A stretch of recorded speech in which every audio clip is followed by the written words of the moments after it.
You're good to go. Hello, everybody. Thank you for taking time out of your day to join us.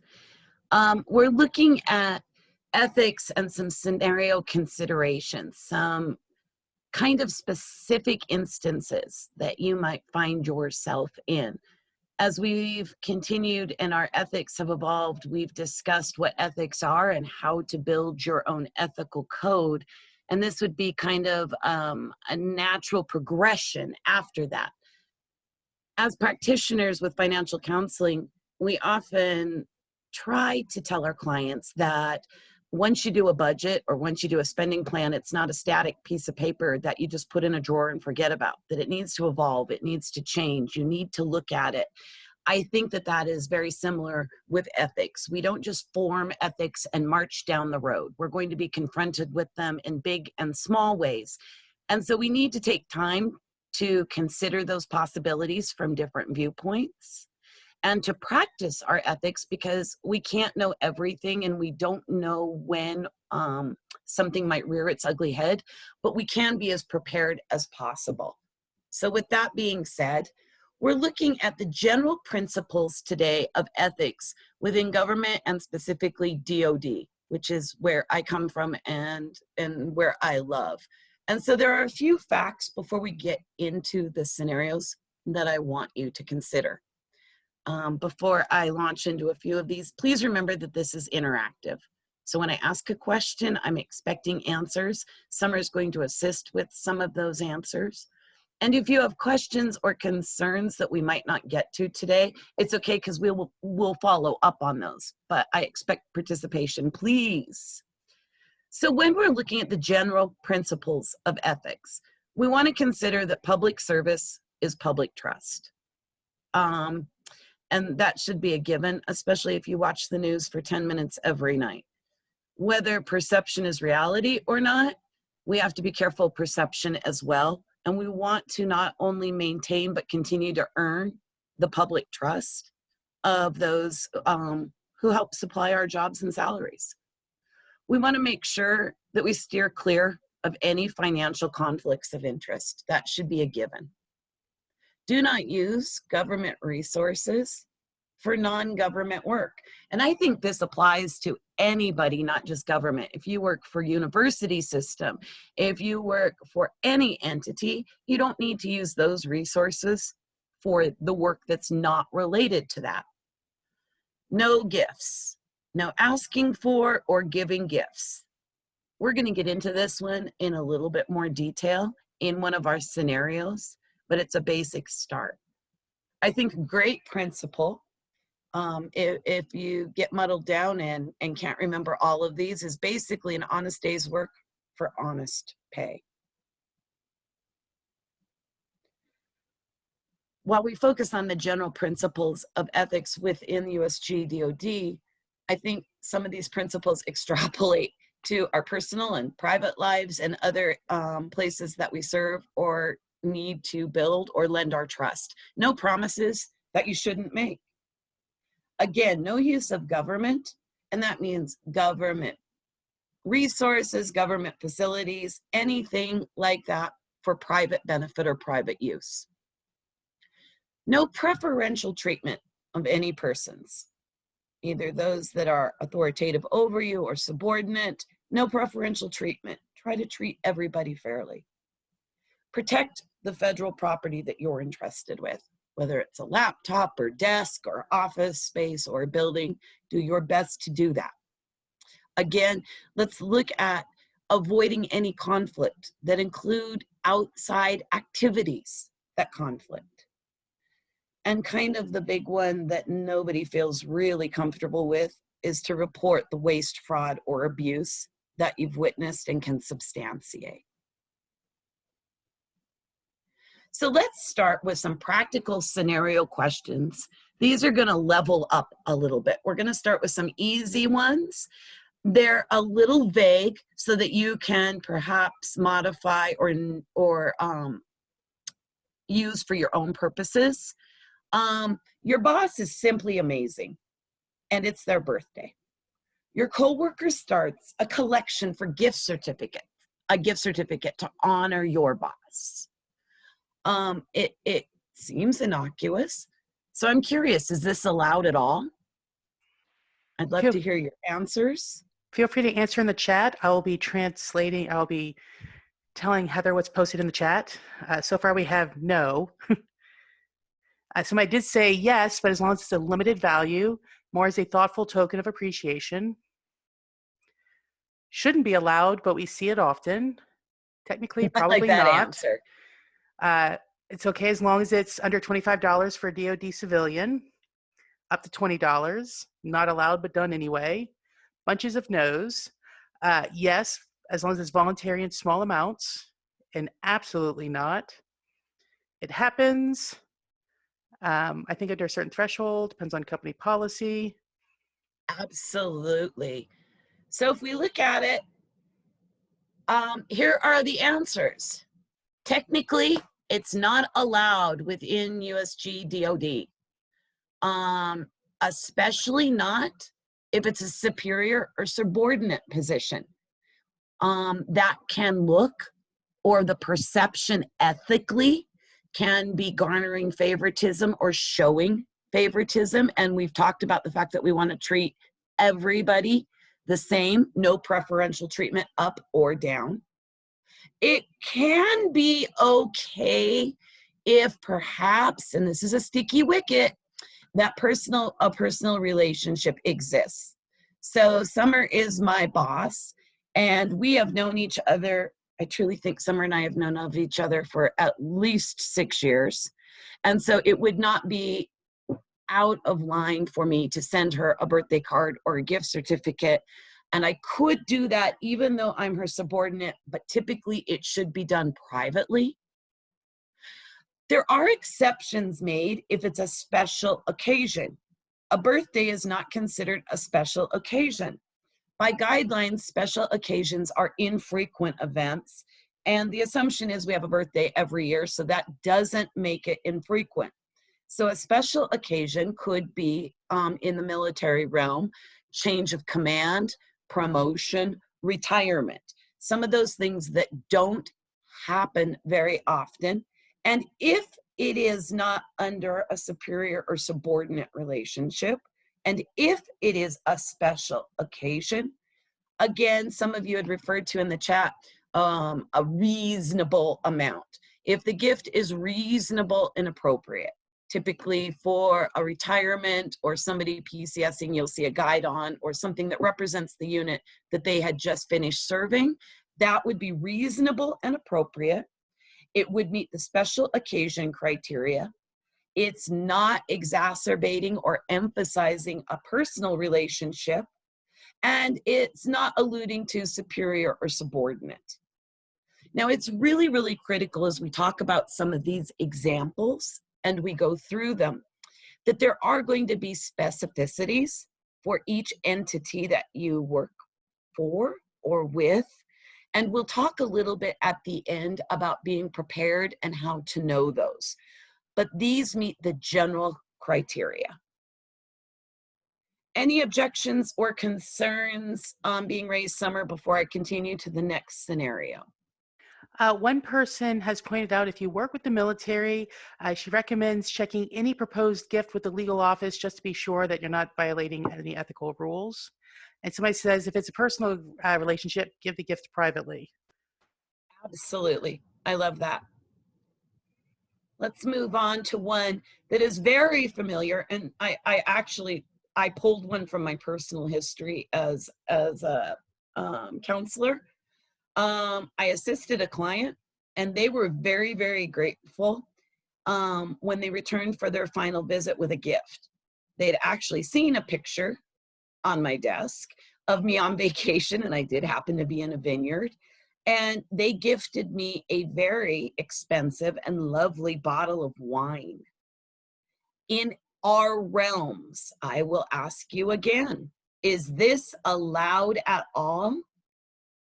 What circumstances might it be allowed? And how could you correct this? Okay, so I have a whole lot of no's. Somebody asked, do you have to report this to someone? I have some really strong no's. Thank you, but decline. Someone asked what kind of wine it was. Somebody asked if they could be accepted if it's under a dollar amount, but mostly a large number of no's.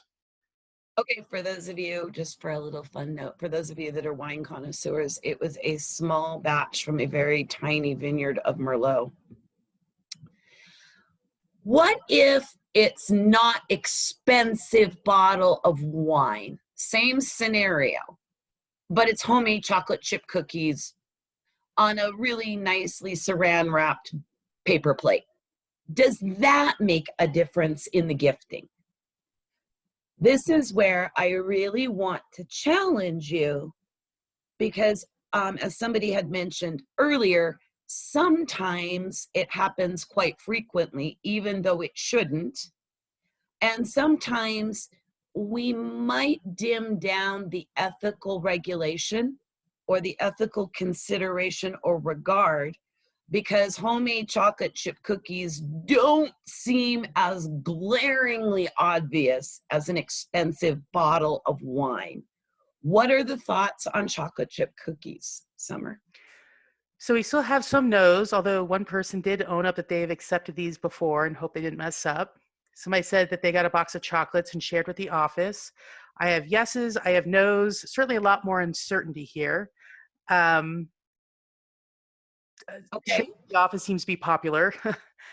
As opposed to eating them, as long as it sounds like a lot of people agree if you eat it with it together as a team instead of just by yourself, it's okay. But I would say mostly share seems to be the most common answer we're seeing. Um, so again, the same questions that we want to kind of keep it simple with. Is this allowed at all? What circumstances and how to correct? The bottom line is that it is not allowed at all. It doesn't matter if it's one nicely wrapped Rice Krispie treat. It doesn't matter if it's a $200 bottle of wine. It doesn't matter if it's tickets to a play or a movie or a generic gift certificate. Technically, receiving gifts is not allowed. And so if we go back to, I don't want to make you dizzy, but I want to go back to these. If we want to go back to perception, we want to steer clear of financial conflict, and of receiving a gift in any amount could look like that. And the bottom line is no gifts asking for giving, or we should probably add receiving to that because you may go back to violating public trust. So we have a consistency there. So, okay, so you have a lovely person and they've taken the trouble to buy a bottle of wine for you or to make the cookies for you. We've determined that technically, even if you share with the office, you should not have received or accepted that gift. So what are other options to present to a client, a service member, or somebody that you have worked with to allow them to express their gratitude? Because expressing gratitude is important. It's important for us as self-care, as practitioners, to realize and to affirm that we have done something good. And it's important for the person that we assisted to express their gratitude. So what are options that you could suggest or that you've used in the past to allow them to do that, but still be able to uphold the ethical guidelines of a government entity? So we have somebody suggesting mentioning no gifts during intake to help resolve the unsolicited gift giving. And then for suggestions for how to express gratitude, we have a thank you note or a card or giving a positive review or giving them the boss's contact information to give a good review. But thank you notes seem very popular, often written by hand, especially. Ooh, giving a referral. An Absolutely. ICE note, I'm not sure what that is. I agree with those. I love the idea, as I talked about earlier, that ethical considerations require us to be prepared, and we can't anticipate every option or everything that might happen. But if we talk about it up front and we make it clear, It is not self-aggrandizing, but it's establishing the facts, and it can be as simple as one little sentence on an intake form, or one little sentence that you mentioned verbally. Ethically, I'm not allowed to receive gifts or anything like that. If you work in certain military environments, there are ICE cards, which are essentially the ability for somebody to reflect on the service that you gave them. I hesitate personally giving my bosses information unless they're really compelling to me and say, I just want to thank somebody. I don't think it hurts for the entity that I work for, represent, or work with to also receive that acknowledgement. And hey, an attaboy and you done good makes us all feel good. I do love the thank you notes, and I actually for a long time had a collage of handwritten thank you notes on the back of my office door, because it is a pick-me-up and it does allow people to express their gratitude. And I do love the idea, particularly if you're in private practice, that a referral is one of the kindest things that somebody can do for you. And again, that's based upon their willingness, because an ethical obligation to protect their confidentiality is always uppermost in our thoughts as practitioners. I'd like to go to a slightly more complicated scenario question. Again, back to what we established during intake and the boundaries and parameters that we set in our relationship. You've established what is said during your meeting is confidential. You counsel a client and learn that he and his wife are currently separated. He's a service member. And they're living in different residences. And they're not intending on divorcing, nor are they intending necessarily or working toward reunifying or eventually being under one roof or one household. They're going to keep this separation as a status quo. And the service member discloses to you that in part, it's to keep TRICARE, and in part to receive the housing allowance with dependents.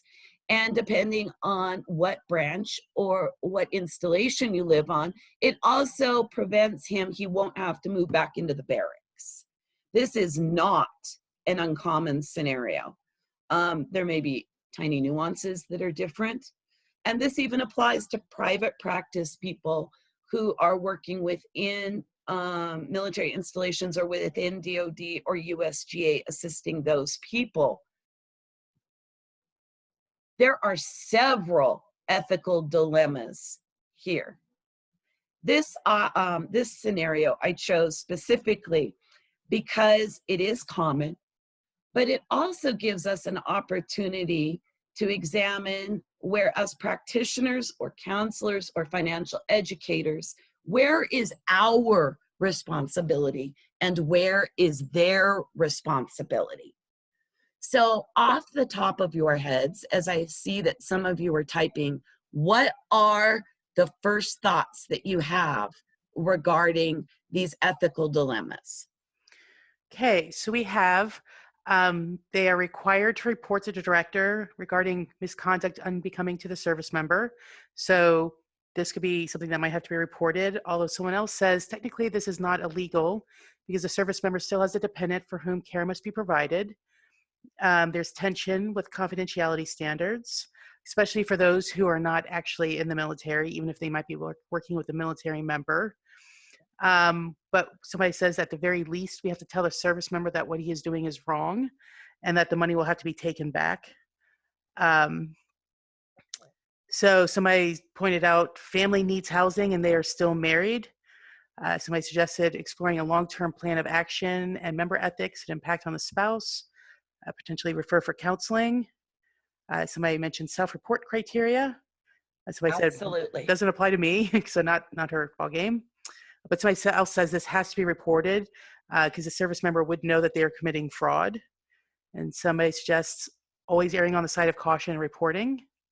Okay, so let's take a couple of these in bite-sized pieces because I think this is really a valuable scenario and we need to look at that.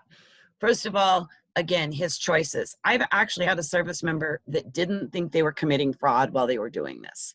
Their spouse had moved back home with their parents and there was no chance of reunification, but they wanted to maintain TRICARE. And they weren't aware of the UCMJ statute for separation.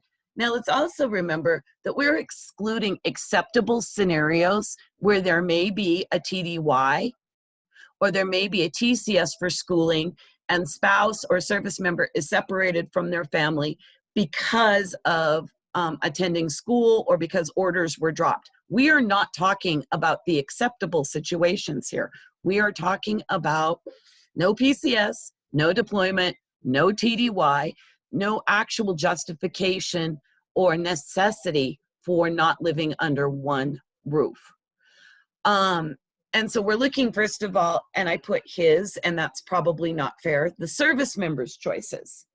Those are some bad choices. So as we talked about earlier, there may be the need to maintain an ethical standard by instructing and informing. This is now, and so we discover that, and you believe that honestly, they weren't aware that this was a no-go. They weren't aware that this was potentially fraud or that this was not acceptable. And so again, we talk about being upfront, informing, and letting them make choices. However, the service member isn't alone. And so we need to accept the fact that the estranged spouse, most likely with some entanglement financially, has made some choices, and there may need to be an opportunity to educate them as well. And I agree with one of the statements that Summer read. You can refer to your confidentiality disclaimer, but I absolutely have a strong feeling about the fact that it's okay as a counselor or a practitioner and an educator to be honest and say, you've put me in a very difficult position. And it's okay to, again, look ahead to practicing some of those sentences and practicing those moments so that when it happens in real time, you're as prepared as possible. Along with the preparation and the thought about this dilemma comes to the fact that a lot of the comments where it needs to be reported. If you as a practitioner are not knowledgeable and haven't educated yourself about who to report this to or how to report this, or even a timeline, that's something that you can shore your own skills up with, and we'll talk about that a little bit more in a minute. Were there any other thoughts or concerns about this example? Whoops, Might want to go back a slide. So there are several people who, I think many of them might be more private practice or working with military, but not actually for the military. So I'll just ask a couple of these questions. One, does this depend on whether or not you have a contract position or a GS position? The answer is no, it does not matter. You are still under those same guidelines for ethical behavior. Okay, so someone who I suspect is not working for the military, but just in case, is we are educators, so we have to let them know that they are doing is wrong and the potential consequences. Up to that, it's up to the service member and the spouse. For military counselors, I think it's more than that, right? Their obligation. Absolutely. And again, the obligation for reporting and the mandate and where you decide what your responsibility is as a counselor or practitioner, and where is their responsibility as functioning adults, right? We are not their parents. We are not their commander. And so I have mentioned this as a generic and an education opportunity to let them know. But I do try to be as direct. And I actually, at one point in time, felt so uncomfortable that I terminated the counseling relationship and stated that it violated my ethical principles to continue trying to mentor or to assist them as a financial counselor when they were knowledgeable about the behavior and they had been educated, they had been informed, and continued to make those bad choices. I needed at that point to extract myself because I can't control somebody else's behavior. Historically, marriage has been for financial benefit. Are we imposing our values because they are not married for love? And I don't know that we're imposing our values, whether somebody lives in separate housing or not, and it's not related to that, is not allowed under UCMJ. And as we'll talk about toward the end, a part of the ethic principles that I laid out in the first two slides at the very beginning of this are based upon some of those documents. So I'm not sure that it's necessarily a value as much as that service member is required to adhere to UCMJ and residing purposefully without orders or without an authorized exception separately to maintain TRICARE or BAH is not allowed and would be an ethical violation. Also illegal and also fraud, as we mentioned before. I like this one. Our privacy statement states that the member has privacy, not confidentiality. With the Air Force, the only organization that has complete confidentiality is the base chaplain. And that's interesting. I think that again, we need to be clear in our intake, and I love that, that we do not have complete confidentiality. And that may be something that as practitioners, we practice again up front in our introduction. We all know the confidentiality is suspended at the moment that somebody indicates they're going to hurt themselves or other people and a few other kind of extraordinary circumstances. We all know it's suspended then. But confidentiality as implicit and implied, we may need to clarify that up front. And I've also had moments where, as I'm doing an intake, or I've participated with others doing intake, and this conversation or something that tap dances on inappropriate, illegal, or fraudulent behavior comes up, it is absolutely okay as an attentive listener during the intake to stop them right there and say, I need to stop you. If you are going to continue and explain to me what I think you're going to say, that puts me in an ethical and legal bind with you. So we need to figure out a way to continue. It gives them, again, the choice. Okay. I don't think we're imposing values when it's clearly laid out what is allowed and not allowed as a beneficiary of government funds, i.e. BAH and TRICARE. And somebody points out that no matter how much you might want to maintain confidentiality, if it's discovered by the military, the individual will have to pay back the overpayments. So it's not like you're doing them any favors by trying to hide this. Oh, I like that. I absolutely agree. And I think, again, that we have the extra burden of being forthright. We have the extra burden of having difficult conversations and saying difficult sentences, but that also gives us credibility. It lends to us as practitioners ethical considerations with difficult sentences that I would challenge you are also self-care, so that you don't find yourself in those dilemmas and that you don't find yourself tap dancing on that. You're able to maintain your professional credentialing, and you're also able to do the best that you can for the service member that's in this unfortunate sticky wicket. So two more. One, would this be included in informed consent that we have a duty to report fraud?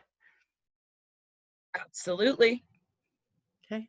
And this is just someone expressing their own situation. I've seen a number of service members come from basic training married to somebody going to their new duty station just so that they both can get BAH. She's even seen same-sex marriages for this purpose, despite the fact that the clients date and are heterosexual and share that information. It's breathtaking how much fraud is going on. It is breathtaking. And part of the reason that we're looking at some scenario questions, and part of the reason, this was some of the feedback that several of you had given us during previous ethical discussions where we want real life scenarios. Part of it is to challenge you. Part of it is to allow you to firm up and to be prepared for where you stand and what you're willing to do. And part of it is that knowledge within your entity. But part of it is to acknowledge also, are we going to be the ones that always tattletale? And we'll talk about that a little bit more. One of the last tenets of the basic principles of ethical behavior is to report waste, fraud, and abuse. And we'll need to look at where we're comfortable, not only the technicality of Who do we report to? What do we report? And is there a timeline for reporting? But do we always have to do this when it is such a common practice? I picked this scenario question because I think that 99% of you can relate to at least one point of this awful circumstance. Any other comments on this particular topic? When, or should I go on, Summer? I think you are good to go on. Here's another common one. Again, I tried to pick scenario questions that were real life. I tried to pick scenario questions that were specific yet vague enough that you could extrapolate a narrative that applied to you and your specific situation. So you're counseling a client on basic budget and goal identification. You realize they have not filed taxes in the last 2 years. And because of military relationship, their taxes are maybe a bit more complicated than stopping off at H&R Block or an easy tax software that would be available to them. One of your good friends, because a lot of us co-practition, a lot of us have friends that have specialties in different areas, and we rely on each other for some of that advice or some of that resourcing. So one of your good friends has a tax preparation business that specializes in military filing. You happen to be in a regionally unique place. Geographically, you are not in downtown Los Angeles where you have 1,007,000 options, and they happen to be the only option in your region for this. Again, most of us can rely on being a little outlying, or if we're Oconus, some of our resources are spread pretty thin. What do you do in this circumstance? While people are posting their answers, we did have one question that came in just after we closed the last one. Do you have a duty to report through work if you learn about situations that are illegal through informal means like Facebook, or only if they're told to you directly as a counselor?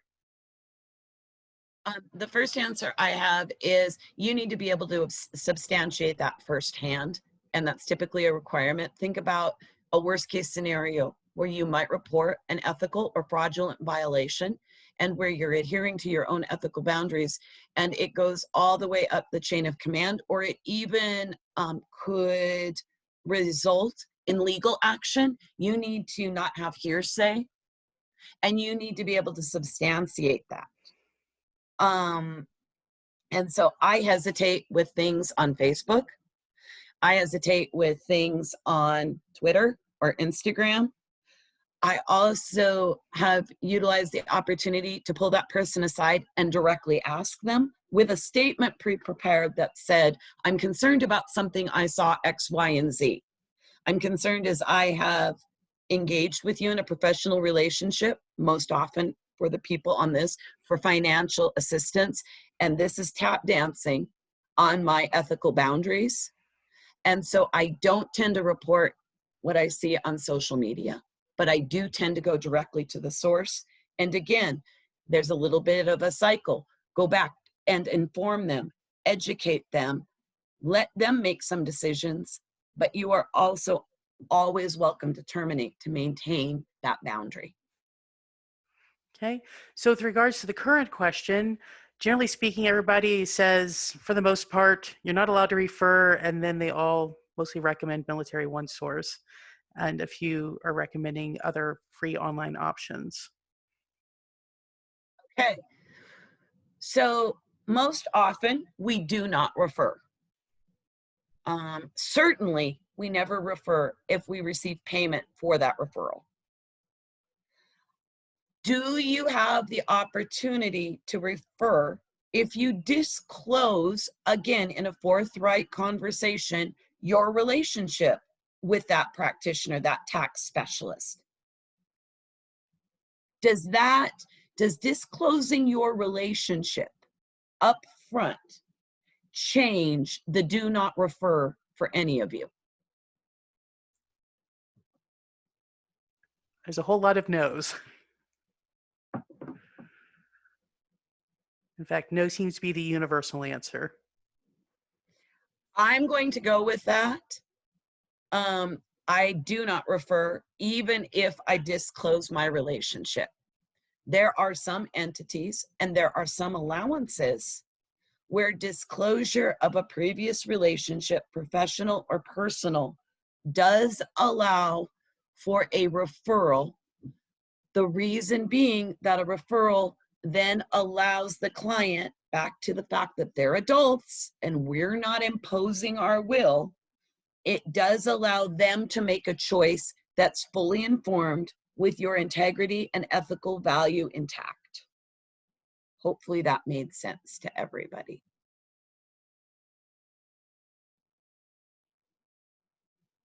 I'm moving on to the next one. This one I thought was a little humorous and might lighten it up. But this one also happens so frequently. You work as a financial counselor and the contract is specific and limited to such. Most of us have had very specific contracts that say, this is what you're supposed to do. And most of us don't have time to do other things. However, you're working with a unit or you're working with a brigade, regiment, and you happen to work in kind of an intermingling military situation. You have uniformed members that you're sharing office space or common space with, and your military supervisor asks you to assist with cleaning out the storage room that even you use. And it would be a great opportunity for team building. It's a great opportunity to get to know some of the people that you may not work with but share space with, particularly if you're in a geographically challenged region. It's a chance to make more friends. Is this allowed at all? Again, the 3 basic questions we're focusing on: under what circumstances and how to correct it. So first of all, are you allowed to assist with cleaning out the closet? So we have feels iffy because there could be personally identifying information. Several people say they could be a team player, so yes. Have a couple of votes recommending you can choose to volunteer, but make it clear that you're volunteering and not doing it because you're required to. Somebody says this falls under other duties as assigned, although I don't know that that fits with the contract. Somebody suggests clean up my area network. Somebody does say must stick to the contract, so you need to educate the supervisor. So, okay, let me interject a little hinky in here, please. Does it matter, or do your answers change if the scheduled time to clean out the closet is Friday at 10 a.m. and then everybody will break for lunch versus Saturday at noon? Does the difference in the timing and your contracted hours change your answers? I'm seeing about a 50-50 yes and no. Somebody says they cannot volunteer during your contracted workday, but a mix of yes and no, slightly more yeses. Okay. My answer to this is, again, there may be some uniquenesses to the contractor entity that you work for that do not allow this at all. And I agree with the person who shared to us that sometimes you may have to educate your supervisor or your direct military contact about the parameters of your contract. I would also suggest that if it is during your contracted hours, it is a heavier no than if it was volunteered on a Saturday when you don't have a contracted hour or contracted obligation. That if you chose to come in on your own time, not on government contract money, you chose to be a team player and you were very clear about that it would be more allowable and certainly contractually centered to do that. Any disagreement or thought on that?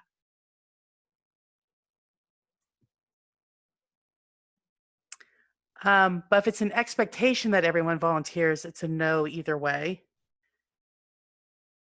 Correct. And this becomes one of those moments where And I had said we need to consider our ethics fairly regularly. And we need to consider where our hard lines are. And when it becomes a little bit more of an office or interpersonal opportunity, the discomfort level for us to adhere to a contractual obligation and our personal ethics becomes a little more complicated. And it's just uncomfortable to be stuck in little tiny town in Germany and there's only 8 of you and they're like, hey, we're going to finally get through this and clean this out. We'll see you Saturday. And you have to stand up and say, no, I can't. That puts you in a bind. And part of the reason that we looked at these scenarios, and I'll discuss it a little bit more, is not that your ethics are maybe wobbly or waffly or that they're not specific. We want to talk about that very last sticking point. How do you stand up for them and how do you report waste, fraud, and abuse? Because it can become a dreadfully uncomfortable moment. So the answer for this, however, is that you should not participate unless it's on a Saturday and it's truly volunteering. Yes, that is the answer. And I would make it very clear. This is outside of my contractual obligations, but I'm happy to be a team member and to assist with that, just so you know that. And again, sentences that we need to prep ourselves for and sentences that we need to be able to say with confidence. I don't think we have to harangue and stand on a soapbox. Sometimes the less that's said, the better. And I think that sometimes standing up for ourselves in something that's minute. Again, how many times has something like this happened? Constantly. Constantly, people extend themselves, not out of a bad intent, but out of an effort to fit in or to be that team building person or to not stand out. But I think that it also gives us credibility and it enforces, if we're concerned about perception being one direction, it certainly gives perception and consistency to our ethical values and that we are a person of integrity that way. Other comments? Somebody has asked us for us to go back to the scenario. I will just say the slides will be sent out. I don't think we have time to go back, but slides will be available afterwards. Absolutely. I'm going to move on. Your feedback is amazing, and I'm grateful to you all for your input. So here's another scenario question that you can absolutely create your own narrative for or evolve to something that you have experienced. Your coworker is at their desk, phone, during work hours, contracted, regular hours, and they, for a period of time, have been regularly discussing hunting season. Okay, you can take hunting season out and talk about family vacation, or they're planning a wedding, or what they're doing next weekend for their child's birthday party, and they're making plans. Is this allowed at all? A lot of us are in cubicle environments, or if we're not in cubicle environments, we have doors that are open and we can hear that. If we go back to the defending principles, the baseline principles in the first 2 slides, is this allowed at all? What circumstances? And how do we want to correct? Well, everybody agrees it's not allowed. Okay. How many of you have heard it happen? It looks like a lot of people are saying that it happens a lot. Somebody does say that as a DoD employee, they're allowed a 15-minute break in the morning and the afternoon. So if we go back, and then nobody has to answer, but just to make you squirm in your seats a little bit, I asked how many of you have seen this happen. Privately, just consider for yourselves how many of you have done it. And what is the slippery slope? So 15 minutes, let's start there. If we go back to the first principles, we don't use government resources for non-government business. So if you absolutely have to discuss something and you have a 15-minute break, what would be the best solution for that? Simply using your own cell phone or whatever to conduct that during your non-contracted and absolutely allowed time. Do it on your lunch hour, do it on your 15-minute break, do it when you are not under contract, and don't use the government resources, i.e. a telephone that's on your desk, to conduct that business. Also, several folks recommend stepping away from the cubicle. Absolutely. If for no other reason than your private business is your private business, and one of the biggest ethical concerns that I mentioned at the beginning, and this reinforces it, is perception. Now, that doesn't mean that all of us have to be ethically perfect, and I will tell you that I have probably violated this, and used a government phone to talk to my son's teacher about something that had happened at school during my business day, in my business office, on my DoD provided phone. But this is something that's common. How do we want to correct this? If you are not the offending party, if your next door cubicle mate is planning an extensive trip and it's taking up several minutes of several days, what are your options to maintain that ethical boundary, and how do you uphold that guideline? One person recommends telling the staff member that their phone calls can be overheard because of the office setting, and without necessarily telling them to take a break, hoping that will inspire them to take a break instead next time. And several folks like that suggestion. I'm pretty blunt. Summer and I both tend to be rather blunt people. So I would have no problem telling them that A, I can hear their conversation, B, it's disruptive to me and it's taking away from my time, and C, that's not creating public trust. And the perception is you look a little sloppy at your desk. Would you please consider doing that on your break, lunch hour, or, and stepping out?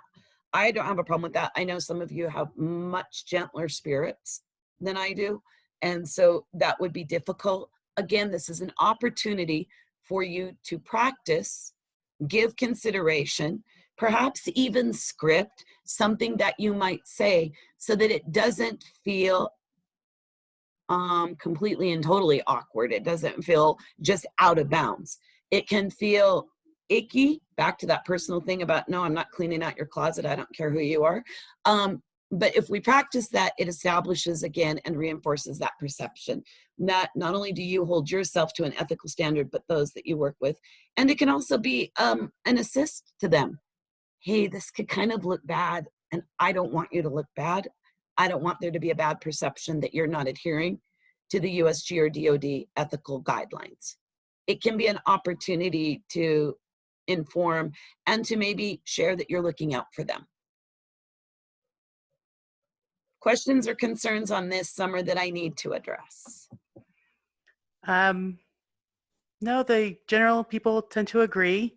Although one person did mention that they heard parents yelling at their kids at work while schools were closed during COVID, which is awkward. Now, I think, again, ethics, no, a firm line doesn't always have to be hard and fast.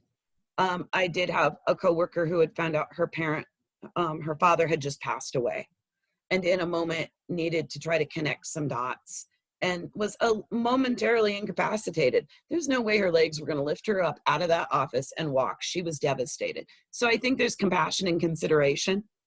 And I think there are one-off circumstances that we can all relate to and hope that we are engaged or that we're given that gift back. But I think we need to be aware that even something as simple as a phone call to plan a girls' weekend, a hunting trip, or your child's birthday party does not uphold the expectation of USG ethics. I wanted to go over some summary things and some proactivity points. Basically, I think that you don't abuse the resources or coworkers, even if you can justify it for a good cause. I think that the only time that we can make an exception is, as I just alluded to, a really rare exception where a moment of human kindness and compassion is required, but it certainly should not be a habit. I've pounded and pounded and pounded that ethics require thoughtful consideration often, that it's not just one time only, your ethical code standard is set. And if you don't know what to do, I ask you to be proactive and ask. Read your contract. Read the ethical guidelines that are given, and I have a resource slide in just a moment that I'll show, because ultimately the ethics that you portray and the ethics that define your boundaries and create your professionalism and uphold your contract are defined by you. So we had talked about not imposing our morality or our thoughts of good, bad, or our value system on clients, nor does that need to be imposed on us, because we should be adults enough to be proactive, ask, and be informed. Being proactive also means seek out those regulations and guidelines. I'm going to skip ahead for just a second. You can look at the Joint Ethics Regulation, which is in DOD 5500. I spared you all the paragraph numbers because once you get there, you'll be able to skim it. So I didn't think you needed 54,000 paragraph numbers on that. There is a DOD Standards of Conduct, and there is the U.S. Office of Government Ethics. These are all documents that you can review and should review under proactivity. You should be reviewing documents related specifically to your entity, your branch, or the entity, branch, or service that you are representing or are working for. There may be even really, really specific. For example, AFCPE has its own ethics. We have a separate document specifically laid out above and beyond, or in addition to anything else that you might work for. So just because you've considered the JER or the DOD or the OGE doesn't mean that there isn't more. If you don't understand something, ask. If you don't know who to ask who to ask. You would rather be proactive. You would rather know either the chain of communication or the protocol required for reporting something than to be caught flat-footed and possibly risk, first of all, your own ethical values, or risk professionalism or misrepresenting the entity that you are responsible for. Are there any other, we have just a few minutes left. Are there any other questions, concerns, or points that you want me to know or that you would like me to try to answer? I like kind of 360 degrees, so I'd like your considerations too. It's not just me speaking to you. I'd like to know your thoughts. While people are typing their thoughts, the completion code for today is Military in Action 2020. That's Military IN Action 2020. Capitalization doesn't matter, but spaces do. No spaces, and I'll type this in the chat. So lots of people are saying it's a great chat, a great webinar. Thank you. Did it challenge you? You don't get 8 minutes back yet, by the way. I need information and feedback. It's two ways. So did it challenge you, or did it give you food for thought or consideration that you hadn't previously had? While people are typing their answer to that, there is a question. What about thank you gifts from units as we close out a contract or if we got an award? I would absolutely say that that's allowed, that that's followed under, because it's a unique circumstance. It's not a reoccurring, like a birthday. It is acknowledging that. It was not, it didn't, let me go back here really quickly. Nobody look at their screen because I'm going to give you video vertigo and I don't want you to get dizzy as I'm flipping through this. So let's look at that question and go through our thoughts. There wasn't a financial conflict of interest. Government resources. Did it conflict with outside activities? No. Was it waste, fraud, and abuse? No. Did it exacerbate or enhance superior or subordinate relationship? No. Did it tap dance on a personal relationship? No. Did it meet the special occasion criteria? Not something that's reoccurring? Yes. And was the gift reasonable and appropriate? Absolutely.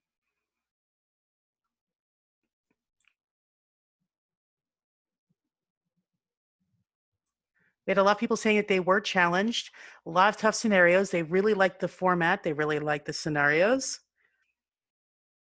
Great training.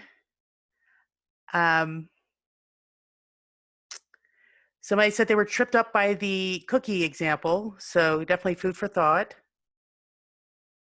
Cookie thing, it kind of bummed me out, honestly, because who Hmm. doesn't like really yummy homemade cookies, right? It kind of bummed me out that I'd have to turn them down, but I do. Okay. If you are a contractor, there are ethical rules your military unit must follow regarding gifts, so recommend checking with legal to cover both parties. Again, under the proactivity, thank you for Hmm. reinforcing that. Knowledge is power, and you're responsible for getting that knowledge. Somebody said they feel like teleworking has created more opportunities for ethical challenges, speaking for themselves. So, very grateful for this training at this time. We have somebody ask if you shared the cookies with everyone, is it still not allowed? Still not allowed. It doesn't matter if we share. I had somebody when I was talking through, I actually went through several JAG to assist me. I wanted to do multi-branch JAG. And I had somebody say that, I had somebody in one of the conversations say, if I donated the bottle of wine, perhaps to the spouses club or to one of the other entities to be used to benefit others, could I accept the bottle of wine and donate it unopened? No, you can't. No matter how nice you make it, you're accepting a gift. What did we say? Do not ask for, do not receive gifts unless it's those unique circumstances. And the end of a successful client relationship does not meet that criteria. What about potlucks? Ooh, potlucks. Where would be the conflict in potlucks? Well, the only question was just the word potlucks, but I guess possibly what if you had like some sort of client counselor potluck? Going back to the guidelines, is it a financial conflict of interest? Probably not. Most potlucks are offered during lunch hour, which is non-contracted time. Did we use government resources? Well, I could probably say if you plugged in the crock pot to warm the beans that you brought, that might be electricity. Was it a gift? No. Does it still honor honest day's work for honest pay? Yes. Did you make a promise you shouldn't? No. Is it the use of government property, facilities, or even their electricity for private benefit? No. Was everybody invited to the potluck and there was no preferential treatment? Absolutely. Did we clean up and protect the property that we might have borrowed or used during it? And so did we protect federal property? Yes. Was it an outside activity that conflicted? No. And did it constitute waste, fraud, and abuse? No. I think that a potluck meets my checklist. What are the other thoughts on that? Mostly a lot of semi-snarky comments about potlucks. So if you are only watching the recording, this is why you watch lives and you get all the snark in the chat. Somebody asked on a different topic, my colonel's wife brought a dozen donuts. How can I tell her to take back the donuts? So she put them on the staff duty table, but what response do you have to that? I say thank you so much for thinking of us. We're just not allowed to do this. And I appreciate your consideration. Maybe you could take them to the USO because they always like to hand out donuts. Maybe you can run them to the hospital because some of those workers can accept those gifts as a thank you. Um, I don't know of many installations that you can't walk 20 feet with a box of open donuts and they not be gone because service members will swarm in and eat them. Or you, in the worst case, can take them to the barracks. I wouldn't want to waste the effort, but I would just inform her we can't really accept those types of gifts. Thank you so much. And we're at about time, so I just want to quick say the code again. It is military in action 2020. That's military and then in like IN action 2020. Thank you, Heather. This was a great webinar. Thank you all for attending. And I hope you guys have a wonderful day.